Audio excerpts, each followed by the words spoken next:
Okay, as promised on the World of Warcraft announcement, I'm going to review one of the moderately new PSP applications called SensMe, instead of doing my Tekken 6 review. Enjoy.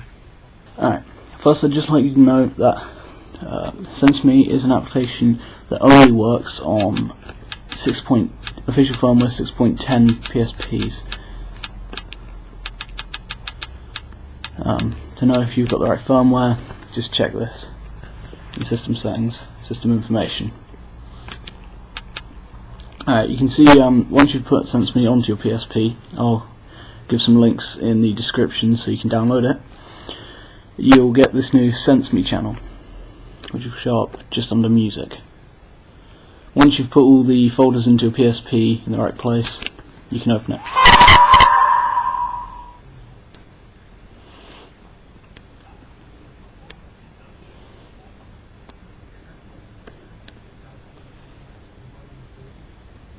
Takes a little while. And it gives some nice little music when it loads up.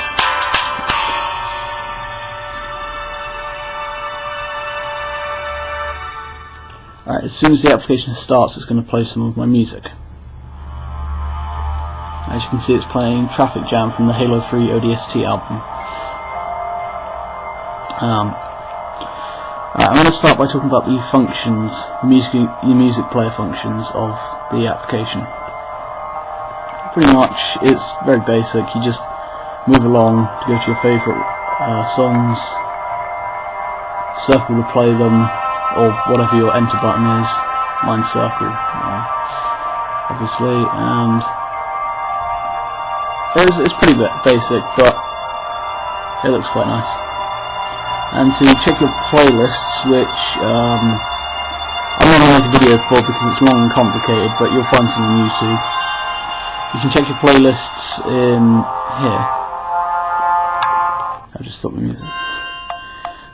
You can see lots of different categories. There's dance, extreme, there's lounge, emotional, lots of different things, as well as shuffle, newly added, and favourites.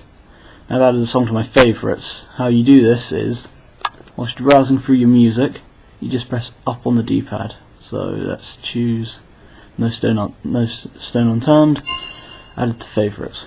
If you want to play your favourites, all you have to do is go along to favourites, obviously, and then you have both your favourite tracks. You can do this with any number of songs, really. Also, if you're unsatisfied with the favourites you've added, you can just press triangle, go to favourite settings, and delete them. And then they're gone. Then you just go back to shuffle, and there's all your songs again. So, the music player's fine. It's fairly basic. I mean, there's no going forward in the song or going backwards. You can't slow it down or speed it up. It's very basic in the music playing abilities. But the visuals is probably the best thing about the app. As you can see, it looks quite nice. You've got this little water effect along the bottom, which is in all of the different areas of music. However, they will change the background whenever you go into a different one. For instance, let's say I went into daytime, I'd get the background that you can just faintly see in there, instead of this kind of lighted background. So visually it's very nice, it's very good, and there's quite a few settings you can change. You can turn off these little sound effects if you want. There's not much point in doing that though. Check for updates. I've checked, I don't think there are any updates for it yet. The view settings, you can turn off this, time and battery, it's probably best to keep it on, and the button caption, which again, probably best to keep it on. So it's very good design, but the music player is frankly too basic for it to be really sometimes enjoyable. I mean, you might not need them, I guess. You don't need to keep going forward and backwards within a track, but it's just nice if you can. For instance, if I show you the standard PSP music player,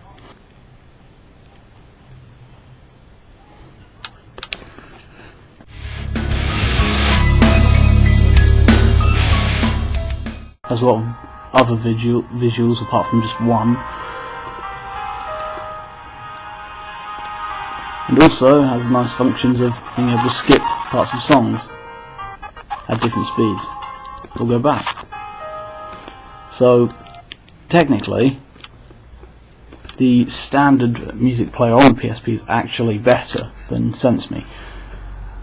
I think, to be honest, SensMe is probably just a bit of a novelty compared to other music players that you'll find on custom firmware or the standard PSP one, because it's mostly about the visuals on SensMe rather than the music. So it's alright. It's not worth getting rid of custom firmware for, however.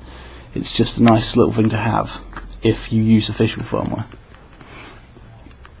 So, in conclusion, stick with the normal PSP music player. It's much better. Bye.